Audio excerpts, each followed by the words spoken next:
Bueno, muy bien. Para hacer las cosas de forma medianamente ordenada, vamos a tratar de levantar la mano, vamos a pasar el micrófono, así nos queda grabada la pregunta. Y bueno, nada, no sé, Grace, ¿podrás? Bueno, a ver, nada, empecemos con la primera pregunta, venga. Buenas. Bueno, yo personalmente la teoría del decrecimiento me encanta, pero no dejo de preguntarme, me encanta para España, me encanta para Europa, pero no veo cómo es posible, y por eso te lo pregunto, pues si habéis planteado esto, cómo puedes llegar a plantear este sistema cooperativista, de apoyo, de economía compartida, en lugares donde hay hambre, donde hay violencia armada, como son la mayoría casi la mitad del mundo. ¿Es posible eso? Mi pregunta es la siguiente. Ahora llegan las elecciones a la Unión Europea y quería pedir que si podíamos resumir en 3 propuestas básicas qué es lo que tendríamos que pedir a nuestros representantes en la Unión Europea respecto a temas de medio ambiente. Gracias. Hola, quería preguntarle al señor Turiel cuál cree, en qué orden de magnitud puede estar la TRE de la termosolar, si cree que es lo suficientemente elevada como para cubrir el déficit de las otras energías. Cuando dices termosolar me imagino que quieres decir solar de concentración. Sí. Vale. Nosotros justamente en el trabajo que hicimos sobre un modelo alternativo basado en energías renovables con tecnologías probadas y que hubiera suficientes materiales como para implementarlo, que lo publicamos hace un par de años, recogiendo un poco lo que hay en la literatura, estimamos que tenía una TRE de 20. Lo que pasa es que luego ha habido algunas personas que nos han planteado objeciones respecto a este tema, debido, entre otras cosas, a la fatiga de los metales, porque son sistemas que trabajan en muy altas temperaturas, y es un poco lo que digo en la charla, es que nos faltan datos de explotaciones durante mucho tiempo para tener controladas todas las variables, no es tan sencillo, ¿no? También depende mucho si tienes un sistema de sales fundidas para mantener el calor para poder seguir generando durante la noche, o bien haces un sistema solamente con aire, que el estrés es menor y te puede durar más tiempo, ¿no? Y luego está la cuestión que siempre planea cuando se habla de los cálculos de la tasa de retorno energético, que siempre son con las condiciones actuales, no lo puedes evitar. Entonces siempre hay un subsidio del petróleo. Entonces la pregunta es, ¿y si no hubiera petróleo, cuánto sería? Estas son preguntas difíciles de contestar. Y yo creo que los sistemas de concentración solar, por sus características, a escalas quizá no industriales, no tan gigantescas, pero va un poco la línea de lo que dice Floren, los sistemas del futuro, en general, son sistemas, yo creo, para mantener una sociedad viable en el futuro, son sistemas de menos potencia. Son sistemas más localizados, de menos potencia, que no corren tan alto al límite de lo que aguanta el material, la producción. No son sistemas de gran red. Son sistemas localizados y la coordinación puede ser entre estos nodos, pero no la idea de distribuir la energía eléctrica sobre una gran red eléctrica, gestionada por grandes empresas eléctricas, que luego pasa lo que pasa, ¿no? Entonces, yo creo que en condiciones más razonables de operación puede tener un rendimiento bueno. Creo, esto hay que estudiárselo con mucho cuidado. ¿Sí? Ya veo que me dejas las preguntas. Es que lo hago por aquí. Sí, no está bien. Te puedo contestar tú si quieres, vamos. Yo contesto la TRE y tú contestas a... Como podéis ver, tenemos papeles muy definidos, ¿eh? Cada cual toca el tema que tiene que tocar. Entonces, la pregunta que decía sobre los países del sur principalmente, ¿no? Entiendo. A ver, es verdad y bastante obvio que lo que propongo aquí en esta charla, en este caso, es para el país del norte, es decir, donde nos encontramos ahora mismo. Porque no partimos de lo mismo, no es lo mismo estar en Ruanda, estar en Bolivia, estar ahora mismo en España o en Europa, o estar en Japón, no tiene nada que ver. Hay que tener en cuenta el punto de partida, eso es el primero. Luego hay que hacer un análisis también así, bastante geopolítico, de donde nos encontramos si pensamos el nivel de desarrollo humano y de huella ecológica de cada país. Porque si haces este estudio, donde pones 2 variables, te vas a encontrar que hay 2 tipos de países muy distintos. Donde nos encontramos nosotros, es decir, tenemos índices de desarrollo humano muy altos, pero con una huella ecológica altísima. Es decir, que hemos conseguido esos altísimos niveles de desarrollo humano en base a la explotación de los países del sur, de sus recursos naturales y de sus personas. Te ven a las muestras, ¿eh? Y luego encontrarás otro, así, grupo de países, que es exactamente al revés, que tienen bajísimo o bastante bajo índice de desarrollo humano y bajísima huella ecológica. Entonces, por supuesto, el nivel o la orientación que tienen que tener ellos no tiene nada que ver con la nuestra, nada que ver. Porque nosotros tenemos un deber moral, primero, porque tenemos una deuda ecológica con países del sur. Y además también lo hacemos por propia supervivencia, porque si no cambiamos, esto va peor. Y los primeros que vamos a pasarlo muy mal somos la gente de base.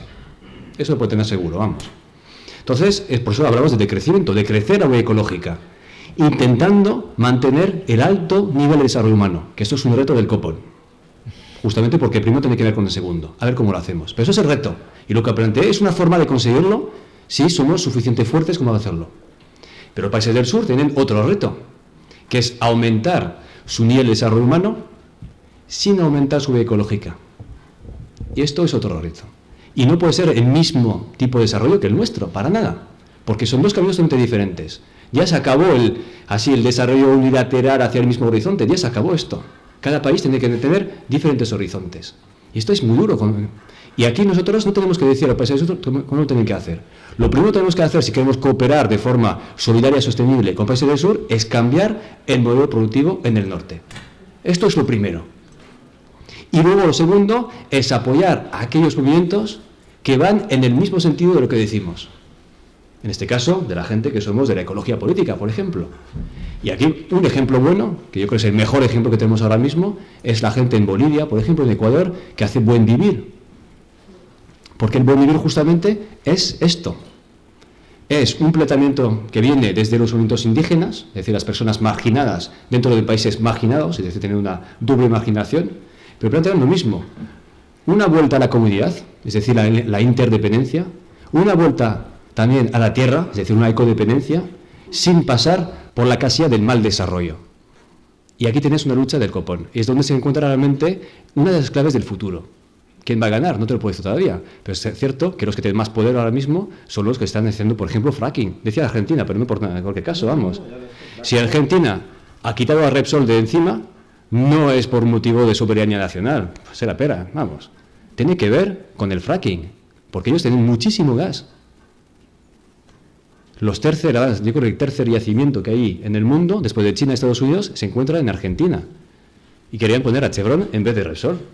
Vamos, de eso de soberanía ninguna.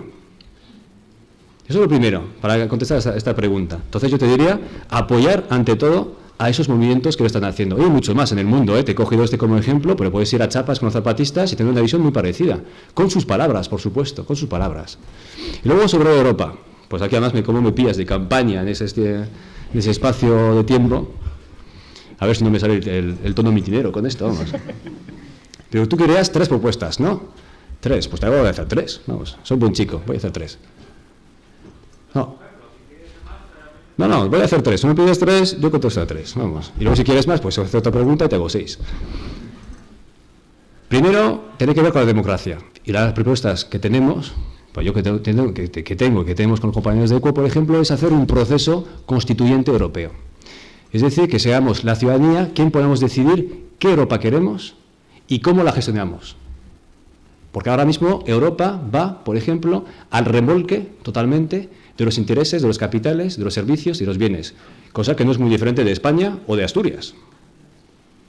Pero sí necesitamos Europa, necesitamos democratizar Europa y europeizar la democracia. Y para esto es tan importante un proceso constituyente a nivel europeo. Primera propuesta. Segunda propuesta, ya le he dicho antes, pero vamos a repetir, es la transición ecológica de la economía. Reorientar el modelo productivo actual que tenemos hacia otro que sea sostenible y que cree empleo.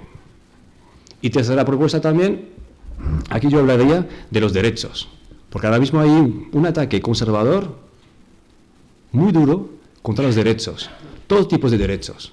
Derechos de la mujer, derechos de los colectivos LGTBI, derechos digitales en la red, derechos de los migrantes, que estamos matando en las fronteras, eso hay que decirlo claramente. No se están ahogando, les estamos matando, que es muy diferente. Entonces aquí, reconstruir y reinventar Europa en base a los derechos. Es decir, que tengamos realmente mucha más capacidad de defender el derecho a la vida, empezando, por ejemplo, con migrantes en la frontera de Ceuta, defender los derechos de la mujer, por ejemplo, aquí, con la reforma del aborto, o defender el derecho de los jóvenes a tener un futuro. Porque estamos hablando, por ejemplo, en Andalucía, de un 70% de paro. Entonces, esas son las 3 propuestas. Democracia, economía sostenible y derechos. Quería preguntar, Nos marcaste muy bien, yo no puedo estar más de acuerdo contigo con los objetivos, con las propuestas. Ahí me gustaría que bajases un poquitín el nivel de concreción y nos recordases a lo mejor cuál sería los pasos, el proceso de organizar un poco a nivel, ya te digo, de todos nosotros, ¿no? O sea, los sindicatos parece ser que no están mucho por el decrecimiento, por ejemplo. Yo soy un militante de un sindicato. ¿Cómo podemos enganchar en esta idea, cómo podemos de alguna manera integrar esta necesidad que yo veo en lo que sería el tejido social, ¿no? Y luego, una pregunta también para Antonio. La pregunta es, ¿qué pasa con el hidrógeno? Y si se considera en esas curvas que nos estuviste enseñando la optimización del consumo, es decir, yo ya tengo una edad y recuerdo que los coches antes pues consumían 10 litros de gasolina para andar 100 kilómetros, ahora están en 3,5 parece ser. ¿Cómo se contempla también eso dentro del consumo? Gracias. ¿Cuál es tu opinión respecto a poner límites a la propiedad? Estoy enlazando un poco con Héctor, porque no tiene mucho que ver, pero un ejemplo, en la Argentina, por otros motivos, se puso una limitación legal para que cualquier extranjero pueda adquirir bienes. Y no, bueno, el país no creo que por esa limitación vaya peor de lo que iba a ir. No recuerdo qué porcentaje es, pero bueno, imaginemos que fuese el 8%, no era un porcentaje muy alto. Nadie puede tener más del 8% de las tierras del país, pongamos por caso, ¿no? Un porcentaje, no recuerdo la cifra exactamente, ¿no? Entonces, la pregunta es esa, si procede incluir en la legislación, o cuál es tu opinión respecto a poner límites al acaparamiento de la propiedad, ¿no? Y luego, para Turiel, que nos comentes un poco el tema del ahorro energético, que es una fuente de energía, que por una parte puede ser un parche, lo que decíamos, las mejoras tecnológicas que permitan que los vehículos consuman menos, pero por otra parte hay una cuestión clara de fondo, que desde luego el ahorro y la línea de crecimiento en consumo energético es la pieza fundamental, al margen incluso de los desarrollos tecnológicos. Hola, yo quería preguntar que si ese modelo de, primero desde el punto de vista energético, si Turiel cree que desde el punto de vista energético ese modelo de decrecimiento solucionaría esos problemas que nos ha planteado desde el punto de vista energético. Y para ti, ¿qué piensas de ese modelo de decrecimiento? Vale, lo positivo está muy bien, se reparte todo, bueno, al hablar de repartir parece positivo, pero a mí me gustaría que tú nos dijeses los contras. O sea, que nos hablases mal, la parte que... para ti. Sé que efectivamente es todo positivo, pero yo no creo que todo sea positivo, entonces es difícil hablar de lo negativo, pero bueno, me gustaría saber qué podría ser negativo. Gracias. Entonces tu pregunta iba primero un poco sobre los actores, al final los actores y cómo convencer a la gente de que esto es posible. Yo creo que, además, como has hablado de sindicatos, yo te voy a dar el ejemplo que yo estoy siguiendo en Euskadi, es decir, en el País Vasco. Estoy trabajando para varios sindicatos, justamente en esta línea, porque es verdad que tenemos que bajar a la tierra también, y tenemos que convencer a compañeros de viaje que esto es posible, y además que es necesario. En este caso, yo no sé si pasa, ya sé que no pasa igual en todos los sitios, pero sí que en Euskadi tenemos suerte de encontrar por lo menos a 2 sindicatos que tengan ganas de ponerlo en marcha. Uno es un sindicato, bueno, vamos a decir minoritario, pero ya que tiene sus 5.000 afiliados, SSK, por ejemplo, que ellos tienen clarísimo, además una de sus líneas fundamentales que lidera todo su última ponencia de su última asamblea, no dice la palabra de crecimiento, pero van en ese sentido. Todo lo que he dicho lo ponen, tal cual. Porque además lo han escrito con Yayo Guerrero, que es la coordinadora de Ecologistas en Acción, para que veas, vamos. Entonces es un sindicato que va por buen camino en ese sentido, porque han integrado dentro de su matriz intelectual y de lucha, pues esto, que hay límites. ¿Qué es lo más importante? Introducir que hay límites. Ya con esto yo me conformo con muchas cosas. Y el segundo sindicato es ELA.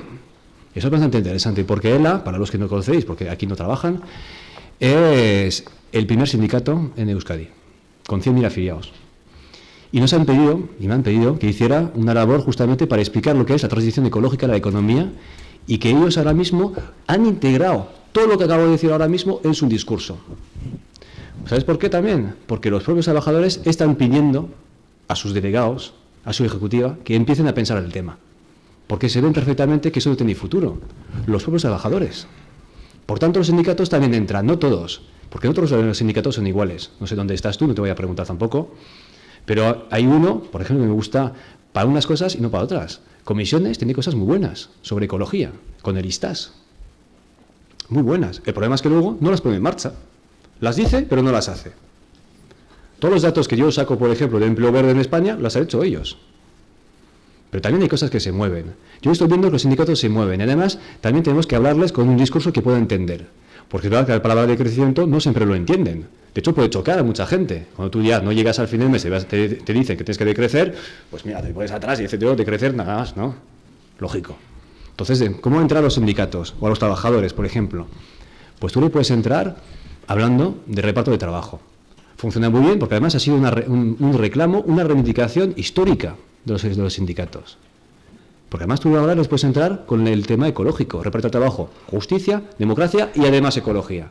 Y también le puedes entrar con el empleo verde. Por eso la transición ecológica de la economía les gusta tanto. Porque estamos diciendo que sí, vamos a destruir empleos. Esto está clarísimo, porque hay empleos que tienen que desaparecer. No los empleos, no las personas, sino los sectores de actividad. Pero al mismo tiempo tú das una salida. Que eso es muy importante, dar salidas a este marrón donde nos hemos metido.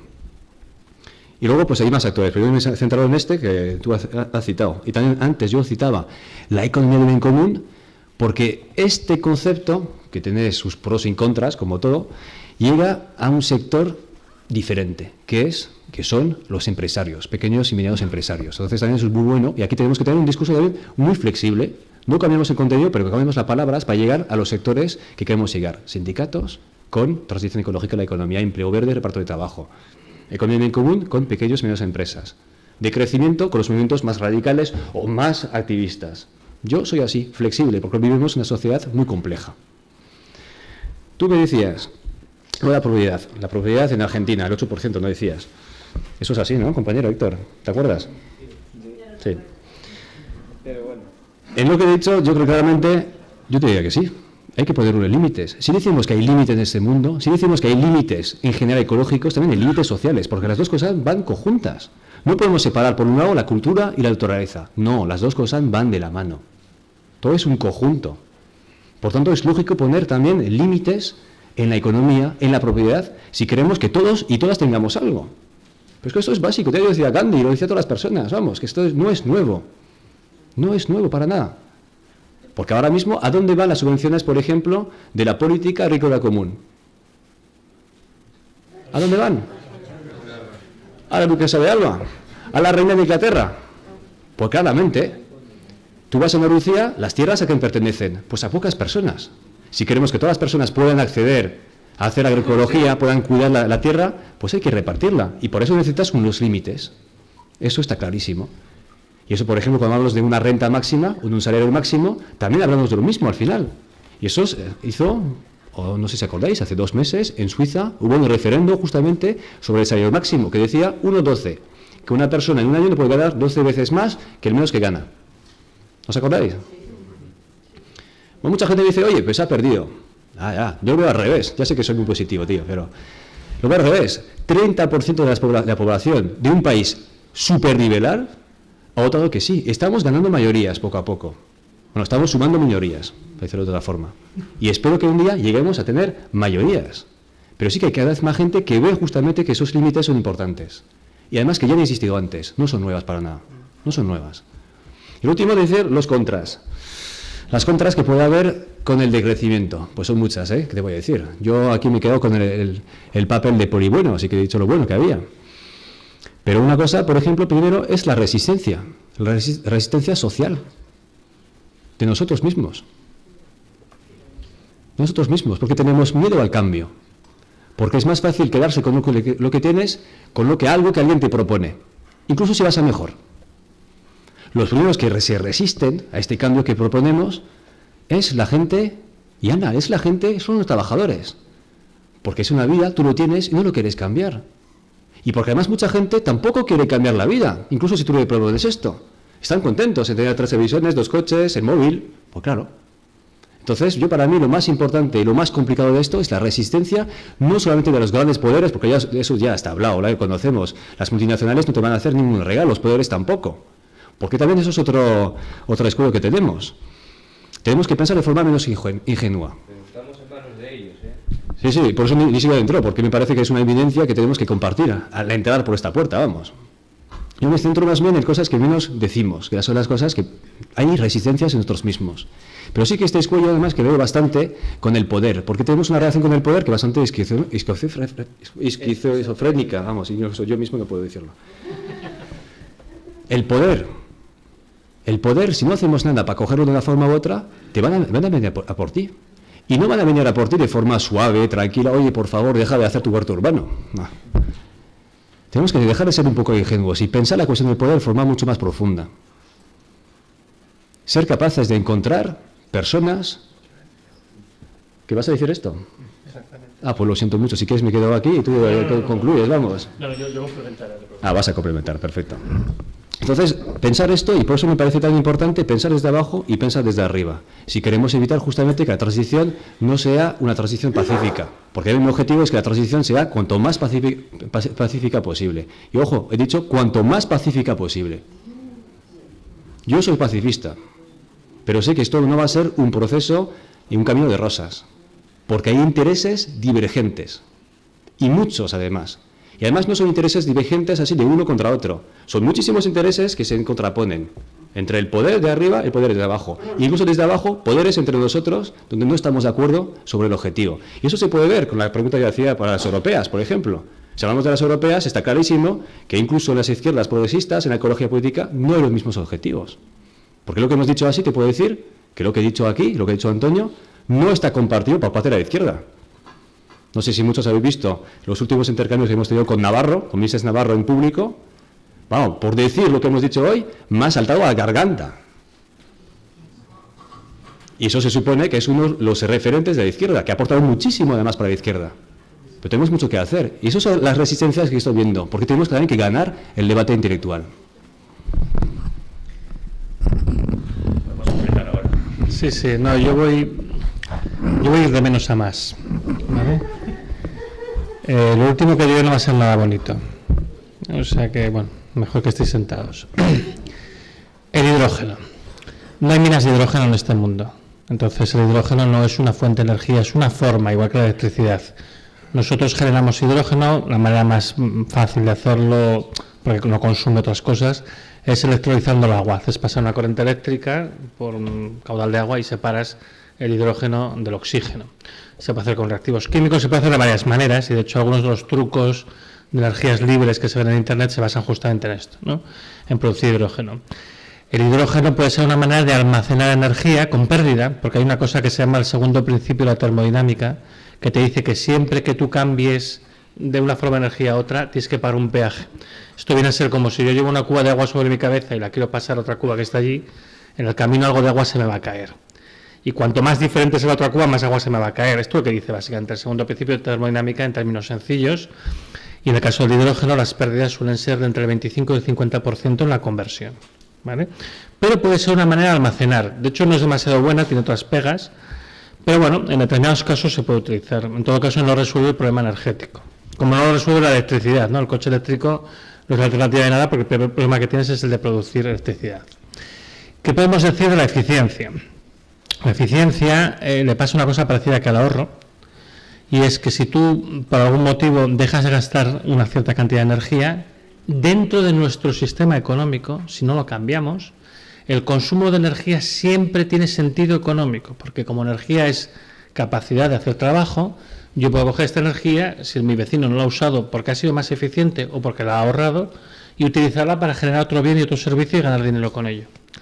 Entonces, el problema que hay es que aunque el ahorro y la eficiencia son imprescindibles, sin duda, dentro de nuestro sistema económico son inútiles. Incluso peor en el caso de la eficiencia, porque existe una cosa que se llama la paradoja de Jevons, que es una observación que hizo un lord inglés cuando se empezó la industrialización con las máquinas de vapor, que lo observó que en el caso del Reino Unido, cuanto más eficientes eran las máquinas de vapor, el consumo de carbón, en vez de disminuir, aumentaba. ¿Y eso por qué es? Porque hay usos que antes no se hacían porque eran prohibitivos, y cuando la máquina empieza a ser eficiente, los empiezas a hacer. Porque, como decimos, la energía es una capacidad de trabajo y, por tanto, siempre tiene sentido económico. Sin un cambio del sistema económico, ni ahorro ni eficiencia servirían de nada. Peor aún, los ahorros y eficiencias que uno puede hacer a nivel doméstico, porque si os fijáis, cuando se habla de energía se cometen dos tropelías, ¿no? La primera es que oyes que se habla de energía en la tele y te dice la electricidad, y digo, fantástico, pero la electricidad es solo el 20% de toda energía final que se consume en España. Hay un 80%, un 79% en realidad, que es otra cosa. Mayoritariamente petróleo, pero luego carbón y gas. Esto es sobre todo lo que consumimos, y electricidad como forma final de energía es una parte apreciable pero pequeña. Si un día tenemos la suerte de que los aerogeneradores están produciendo aquel día el 50% de la energía eléctrica que estamos consumiendo, está muy bien, pero no olvidéis que ese día se está produciendo solamente de manera eólica el 10% de toda la energía final que se consume en España. Que no está nada mal, que no está nada mal, pero es que no es eso, es que es mucho más que esto, ¿vale?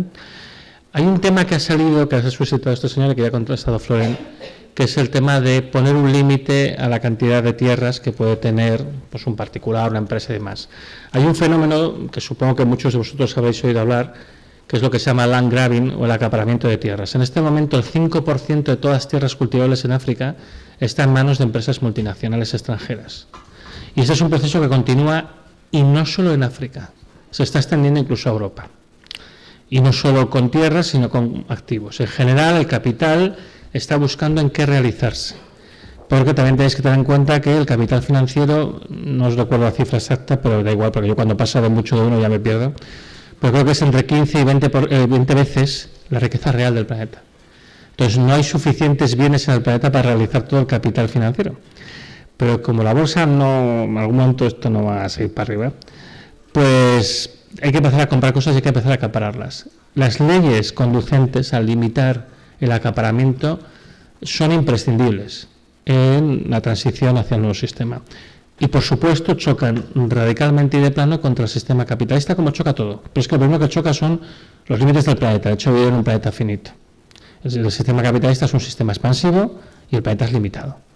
Entonces, ¿qué pasa? Pues no hay recursos para mantenerlo funcionando continuamente, y además no podemos absorber toda la mierda que generamos, porque este también es el problema que hay al final. Bueno, entonces yo creo que por fuerza este tipo de legislación es extendida de una manera muy lata, que afecta a muchos aspectos, tiene que ser imprescindible. El chico del fondo me comentaba que si el modelo de transición que propone Floren conllevaría una disminución y una adecuación al consumo energético. Seguro que sí. Os voy a dar un dato que os va a sorprender un poco. El 25% de todo el petróleo que se consume en el planeta lo consumen los 1.000 millones de coches que hay. O sea que resulta que no es tan difícil ahorrar el petróleo. Si quitas los coches, es que es uno de los grandes errores de la humanidad, la automoción privada. Entonces, todo el énfasis en el coche eléctrico, que luego tiene muchas pegas técnicas que tampoco voy a empezar ahora a explicar, no sé lo que me pregunte, pero es que toda nuestra obsesión por la automoción privada es que es nuestra condena.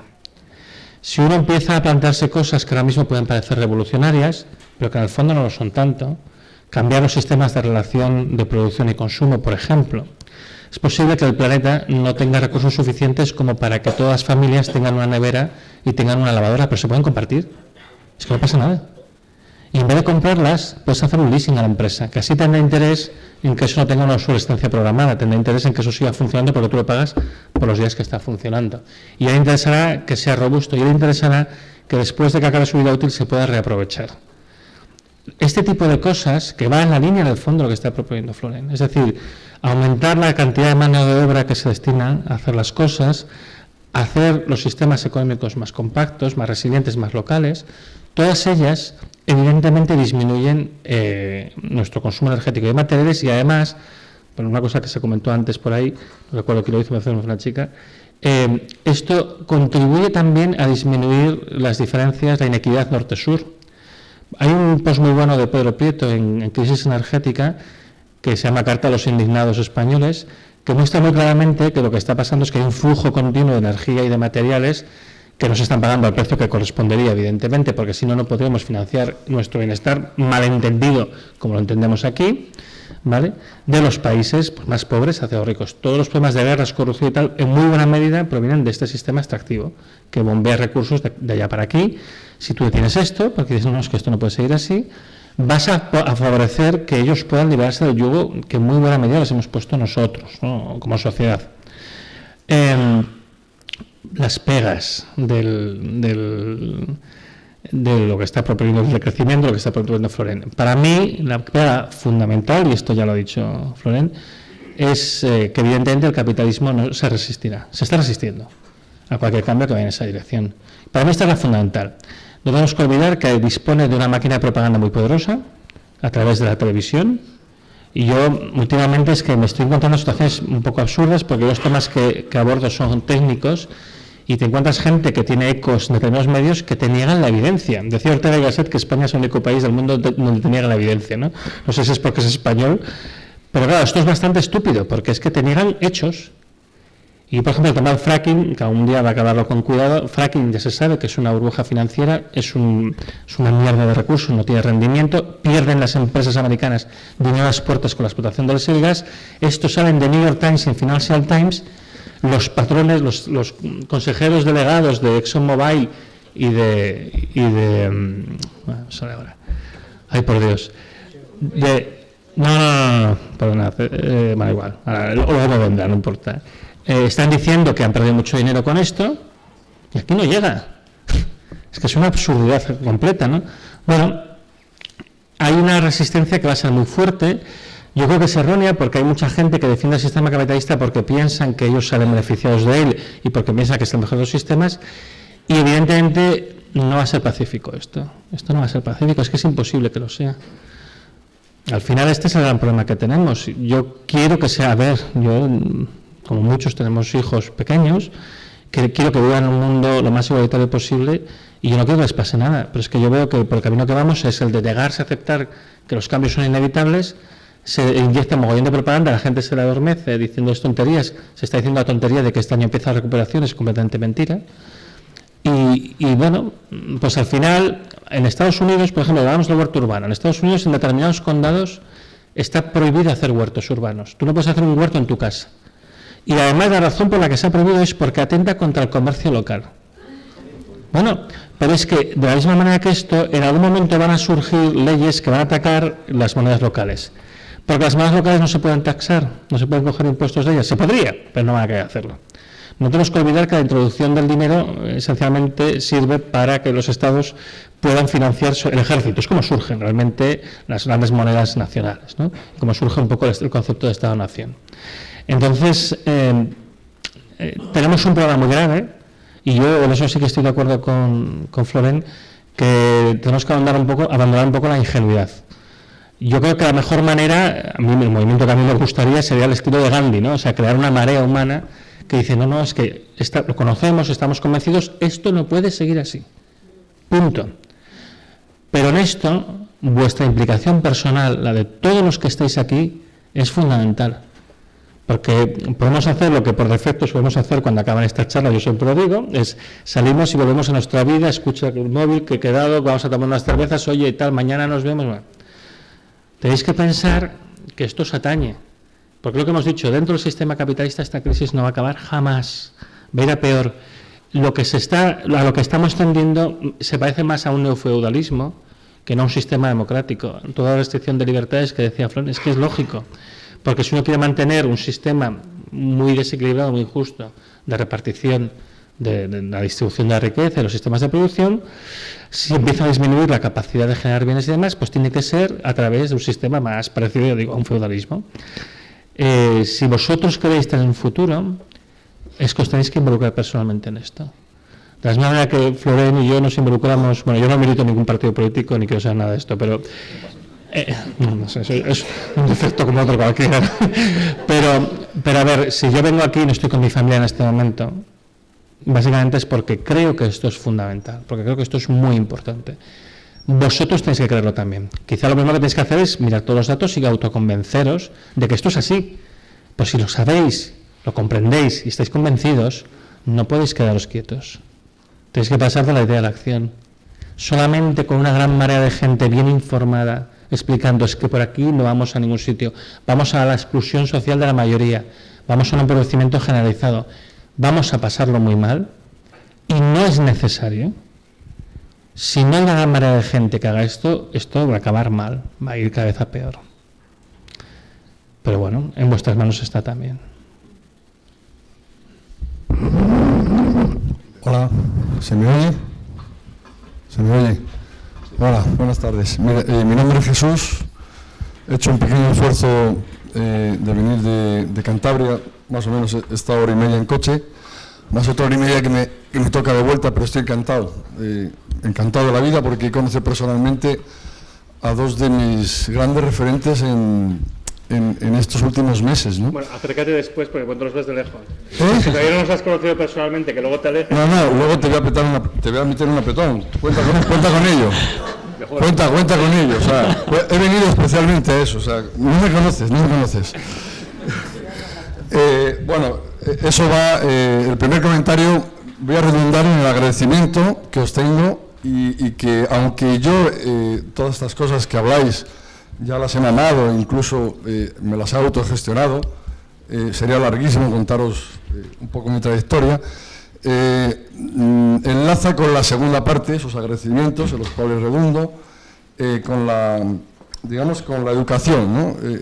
Yo vivo la educación a diario, tanto en mi familia, tengo 2 hijos, y conozco muy bien el planteamiento que hace Antonio.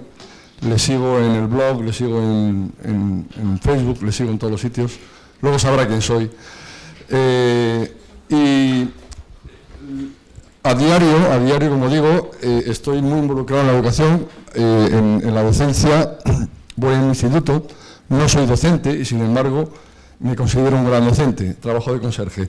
Bien, que os sirva, no de consuelo, pero sino de amparo, que esa semilla que estáis divulgando, yo también estoy en ello y os puedo asegurar que hay mucha más gente por ahí. Lo que pasa es que, bueno, de momento estamos un poco diseminados y poco organizados. Y ahí planteo, para mí lo que veo es la gran brecha que existe en la educación, ¿no? Yo lo veo a diario en mi casa como para limitar el crecimiento, poner un límite a mis hijos, derrocho una gran cantidad de energía. Mínimamente para venir aquí, mi hija se ha ido ya con un azote en el culo. Entonces, os podéis imaginar por dónde van los tiros. Eso a diario, en un centro educativo donde estás hurgando todo el día en una fase del ser humano que es la adolescencia, que es terrible y que odio enormemente, la odio, vamos, a diario, pero bueno, la llevo bien y ellos lo llevan bien conmigo. Bueno, simplemente apuntar en relación a la educación, si crees conveniente plantear algo o hablar algo. Y luego, por último, en relación a los bancos de tierra, ¿qué proyección de futuro, qué iniciativas hay? Porque a mí tan solo me ha llegado una información pequeña, para mí es una idea que tengo hace mucho tiempo. Yo fui propietario de tierras, es la hostia, media hectárea. Y bueno, logré venderlas y deshacerme de aquel entuerto porque no me trajo más que problemas.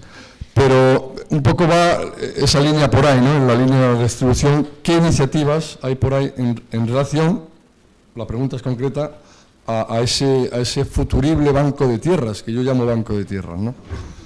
Y luego ya os doy el apretón, ¿eh? Vale, gracias, ¿eh?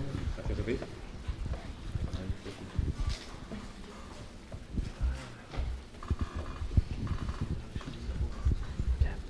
Quería preguntarle, pero antes de eso quería decirle, bueno, por la iniciativa que tiene, cuando hablabas de armonía, ¿no? La armonía con la naturaleza y todo eso. Lamentablemente, pues en estos países se ha perdido ello y tuvo que pasar esto para recién darse cuenta lo que es la madre tierra. Y pues ahora con lo que decían con las hectáreas de ir para allá y todo, lamentablemente pues la mentalidad en la persona, claro, tendrá que cambiar, pero aparte de eso, ¿cómo llega? Mi pregunta sería, ¿cómo cambiar la mentalidad en el capitalismo, que es donde manda con sus grandes multinacionales y como sería pues como unas empresas caníbales, ¿no? en la cual se conectan con las pequeñas oligarquías de ciertos países emergentes. Y fuera de eso, pues bueno, yo sé que las guerras que se producen, se conoce lo que es una persona, y pueden matar y es más fácil. Pero a la tierra no se puede matar.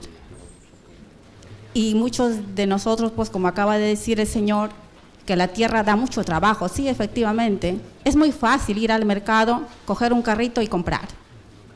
Pero la tierra no, la tierra da mucho trabajo y poco se ha valorado a ese campesino de lo que trabaja.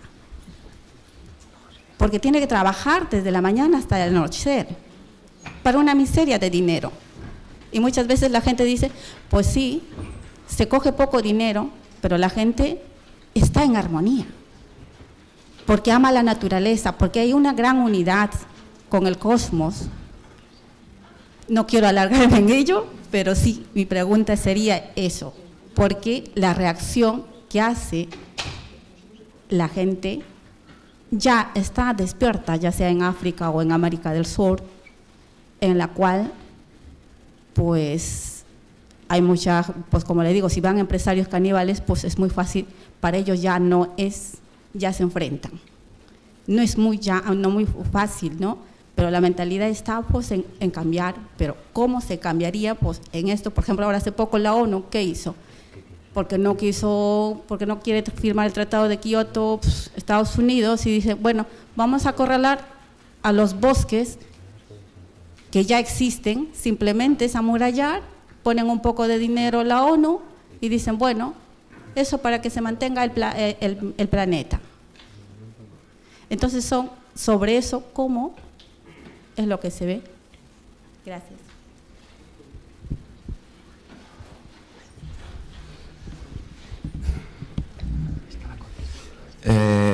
Bueno, buenas tardes a todas y muchas gracias a los ponentes por vuestras intervenciones que están siendo muy clarificadoras. Vengo del ámbito de lo social, he estudiado sociología y era un máster sobre género, entonces me gustaría dirigir mi pregunta al segundo ponente, que lo siento, no recuerdo tu nombre ahora.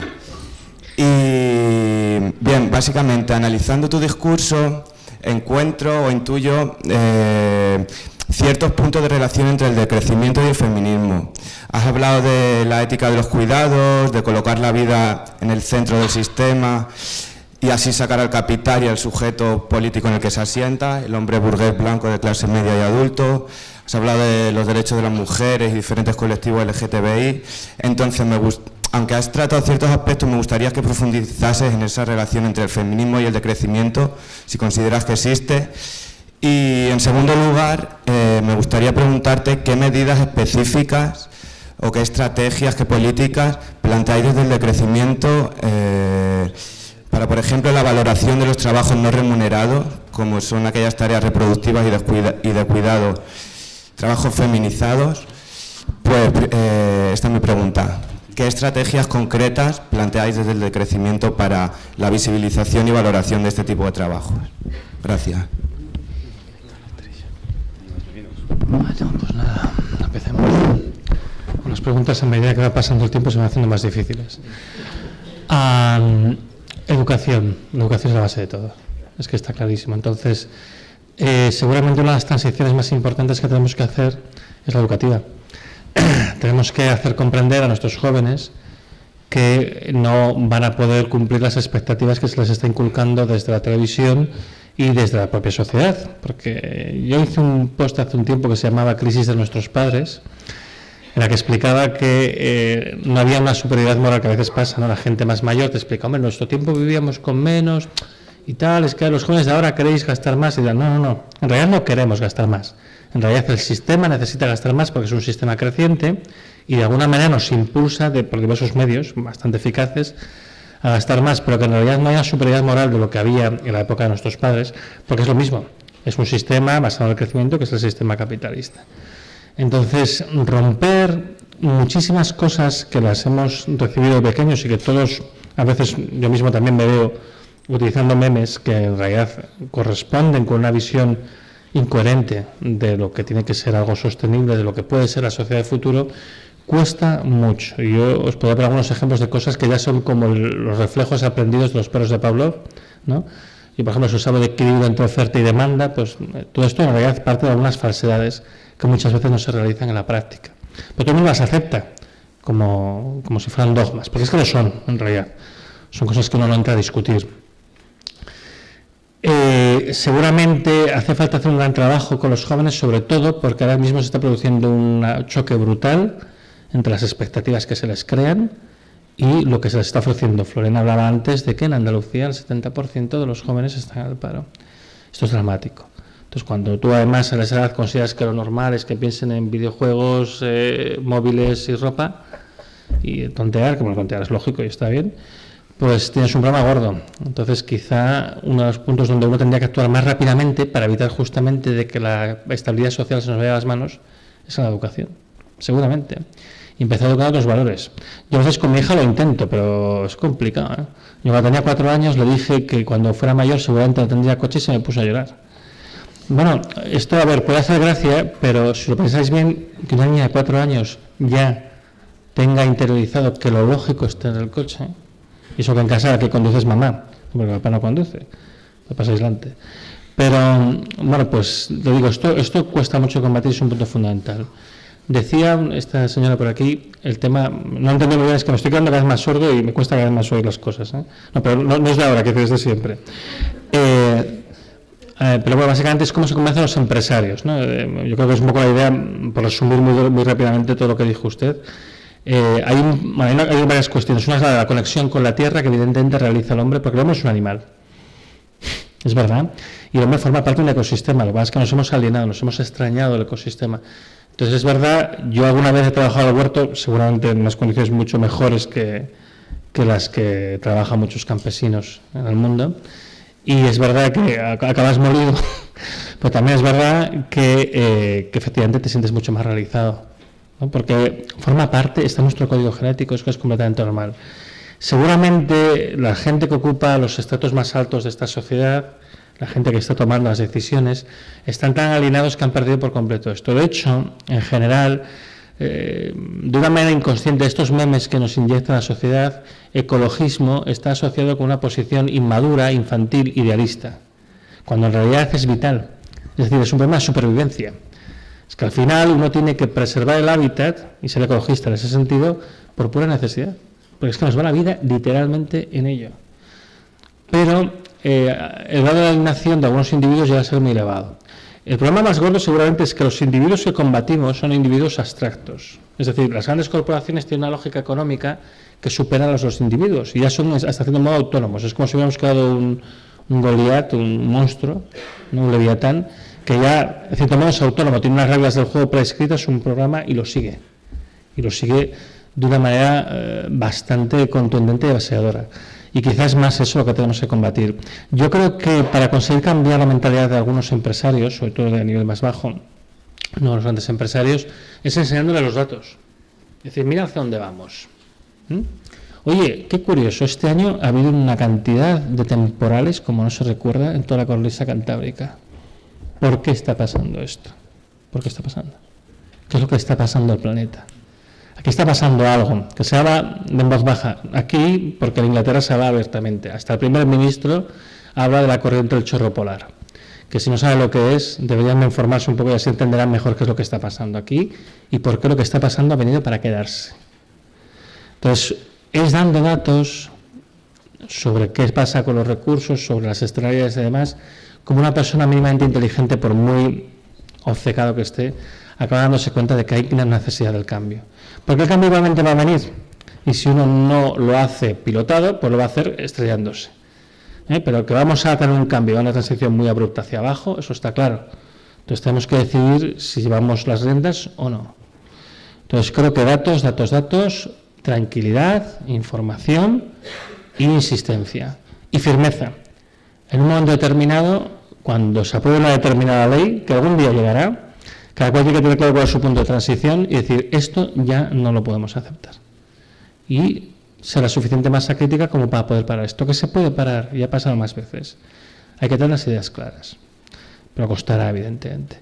Lo del feminismo se lo dejo a Florena.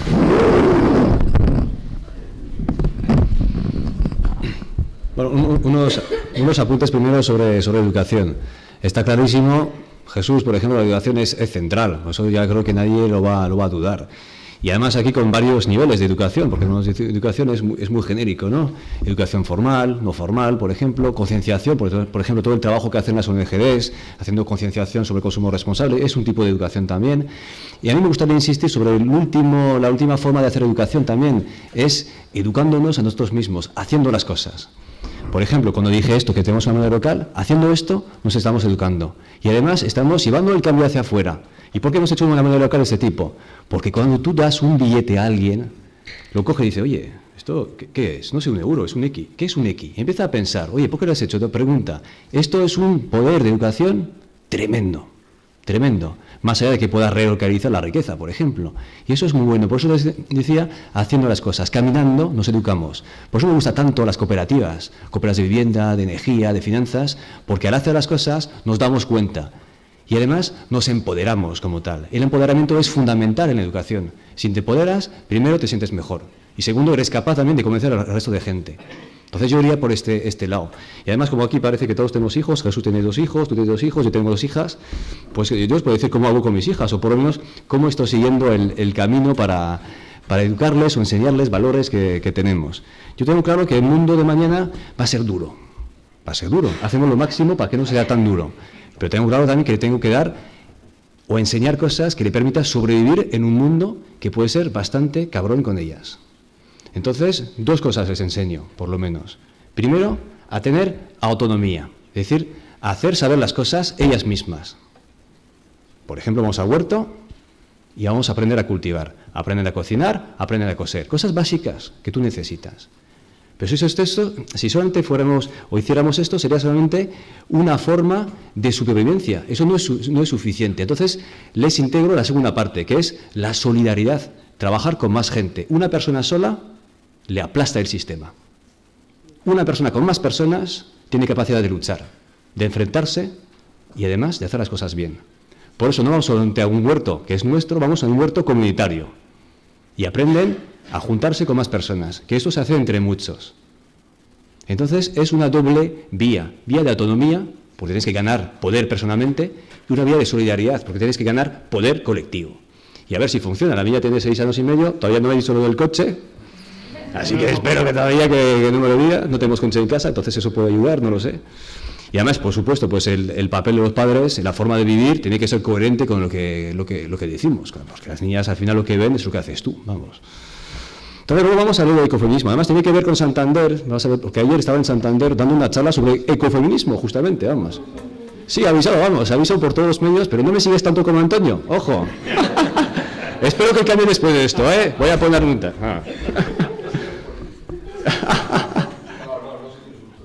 No lo toma mal, ¿eh? Perdona, quería hacer un inciso aquí. Mi charla, que es una charla técnica, es una charla política. Porque la política, por definición, es aquello que interesa a los ciudadanos. Y esto les interesa. Lo que no es, o intento que no sea, dentro de mis posibilidades, es partidista. Porque el problema es que las palabras están muy pervertidas. Y es que es triste tener que explicar cosas básicas, pero es verdad. Y mi charla, además de ser política, es técnica, porque se basa en su diagnóstico. A ver si seamos completos. Entonces, sobre ecofeminismo, pues mira, ayer, empezando la charla, pregunté 2 cosas a los compañeros y compañeras que estaban ahí. Les pregunté, oye, ¿sabéis por qué las mujeres tienen una huella ecológica menor que la de los hombres? Primero. ¿O sabéis? Me gustaría, pero... ¿O sabéis, por ejemplo, por qué en los países del sur las principales, los que realmente se ven más afectadas por el cambio climático son las mujeres? Y si ya contestas esas 2 preguntas, vamos a ir viendo por qué hay relaciones directas entre ecología y feminismo, entre mujeres e igualdad, y naturaleza, porque todo va vinculado. Bueno, eso daría para una charla entera. Ayer, la charla está en internet, entonces te la voy a colgar si quieres, Jesús, la podrás ver si quieres. Pero entonces, aquí podemos vincular totalmente esos conceptos. Por ejemplo, hablando de qué es el trabajo. ¿O qué llamamos trabajo hoy? Hoy el trabajo visibilizado es el trabajo productivo, es el trabajo mercantil, es el trabajo a tiempo completo. Y eso es un trabajo que es altamente contaminante. ¿Y quién lo hace? Lo hacen los hombres. ¿Qué valores transmite? competitividad, velocidad, dominación de la mujer y de la naturaleza. Y por tanto, ¿quién tiene la huella ecológica mayor que los demás? Pues son los hombres. Porque los hombres se encuentran de forma estructural, no porque un hombre lo dice, no porque de forma estructural se encuentra metido en el trabajo productivo. Es una de las explicaciones, no es la única, por supuesto, pero es una forma de entender por qué estamos ahí. Es también una forma de entender que el dominio de la naturaleza va vinculado también al dominio de la mujer, porque ahora estamos en un doble sistema, que es antropocéntrico y androcéntrico, las dos cosas a la vez. Y la segunda pregunta que había, de por qué las mujeres se ven más afectadas, por ejemplo, por el cambio climático, pues claramente, porque ¿quiénes son las personas encargadas en los países del sur de ir a buscar energía o agua, por ejemplo, la leña? Pues son las mujeres. ¿Y cuál es el cambio climático? ¿Hay erosión de los suelos? ¿Deforestación? ¿Desertificación? ¿Qué pasa? Que las mujeres tienen que ir más lejos a buscar la leña, más lejos a ir a buscar el agua. Esas son las principales afectadas, porque incluso las niñas ya no pueden ir a la escuela, lo que además les quita oportunidades de cara al futuro. Y podemos seguir con muchos ejemplos de esta manera. Hoy la lucha ecológica, la lucha feminista, son dos luchas parecidas que van por el mismo sentido. Y por eso yo ya hablo de ecofeminismo. Ecofeminismo. Entonces, luego, ¿cómo podemos hacer para visibilizar justamente esos trabajos no visibilizados? Inferiorizados, de hecho, vamos, que al final son los trabajos reproductivos, que son los trabajos no remunerados, que son los trabajos de cuidado, las labores también domésticas. Además, ya sabéis perfectamente que realizan de forma estructural las mujeres. Las mujeres pasan a la semana 35 horas en el trabajo de cuidados. Los hombres, 12 horas. Eso es el reparto que tenemos ahora mismo. Aquí hay diferentes maneras de hacerlo. Y yo creo que aquí ya hemos tocado la mayoría de los temas. Hay un tema, por supuesto, de educación, eso es evidente. Hay un tema estructural, que ya he tocado, que es el reparto de trabajo. El repartir el trabajo es repartir todos los trabajos. Todos los trabajos. Y aquí tenemos que hablar de trabajos productivos y reproductivos. Y eso supone que los hombres pasemos menos tiempo en el trabajo productivo para poder pasar más tiempo en el trabajo reproductivo. Pero para que eso sea verdad también hace falta la educación.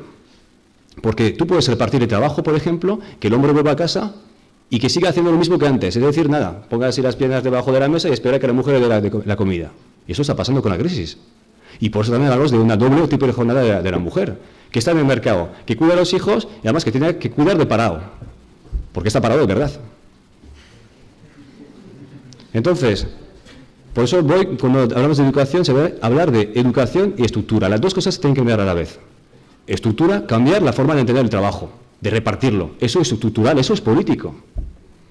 Y al mismo tiempo, cambiar la educación y la forma de pensar las cosas. El papel de las mujeres y el papel de los hombres, es decir, los roles que tenemos en la sociedad.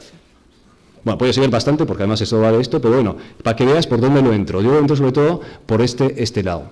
Y creo que justamente ecología y feminismo tienen que ir de la mano sí o sí.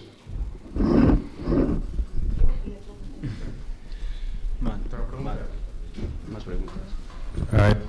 Nuria, vea. Sí, luego. Un par de preguntas un poco para los dos. Antonio, un poco sobre el comentario que hiciste antes, aunque no tiene que ver con lo de la energía, cuando dijiste que Floren era el político y que tú no querías saber que tú no lo eras y no querías saber nada de eso. Entonces, es un poco el mundo que tenemos hoy, la Europa que tenemos hoy, no es un poco también consecuencia de haber dejado a los políticos como si fuera una cosa ajena y no participar también de la vida política, que creo que debería ser una obligación de todos, ¿no? Eso por una parte. Y luego te veo muy pesimista, no sé si piensas que estamos ya en un punto sin retorno. Eso por una parte. Luego, el tema del decrecimiento, la otra vez cuando la charla sobre la última charla sobre el tema de las 24 horas, la jornada de 24 horas, de 21 horas. También si era posible todo con el tema de la globalización. Yo creo que hay un problema demográfico para el decrecimiento. Sobre todo China, desde los últimos 20 años, al tema de materias primas y energéticos, yo creo que es un cataclismo. Pero ellos hicieron esa especie de transición hacia el capitalismo, porque en China en realidad se estaban muriendo por millones de hambre y al final, encima ahora, están relajando la política del hijo único. ¿Hay posibilidad o recursos naturales para el decrecimiento con 7.000 millones y creciendo en el planeta? Visto como global, ¿eh? Nada más. Sí. tú quieres, yo te dejo. Me acaban de avisar que ya... Sí. La última, como la he pedido desde hace tiempo, quizás... Y la última, lo sentimos, pero... Hola. Bueno, yo lo único que quería comentar a ver, la crisis que tenemos ahora, ya el resultado de la forma que tenemos de vivir, pero igual la crisis no resulta tan mala. O sea, yo soy ecologista desde nacimiento y llevo toda la vida batallando y no viendo nada, prácticamente. Y ahora mismo están empezando a surgir movimientos sociales como nunca pasó. Mucha gente lo único que pretende es volver a lo que había antes, porque es uno de los problemas que tenemos, que la gente ahora mismo quiere que pase la crisis y por eso protesta. Yo siempre digo que siempre estamos los mismos protestando desde siempre por cambiar las cosas. Algunos quieren cambiar para volver a lo de antes, pero no sé, igual esto funciona como la naturaleza, siempre tiene que venir un cataclismo para que las cosas empiecen de nuevo. Igual la crisis no es tan mala como pensamos, y es mala en algunos aspectos, pero igual hace evolucionar a la sociedad a poder plantearse, si no hubiera una crisis posiblemente no volveríamos, o sea, nadie se plantearía el cambio de mentalidad o el cambio de forma de vida. Me deja solamente comentar una cosa. Bien, a lo que estás diciendo nada más, solamente un pequeño comentario. Yo hace 3 años atrás estaba allá afuera igual que cualquiera de los demás.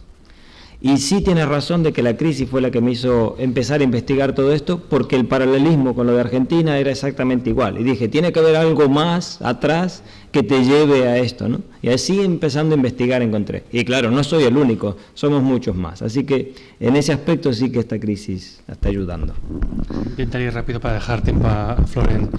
Yo lo que he dicho es que yo no estoy en un partido político. He dejado claro que este es un tema político y efectivamente un problema que hemos tenido es la dejación de nuestras funciones políticas.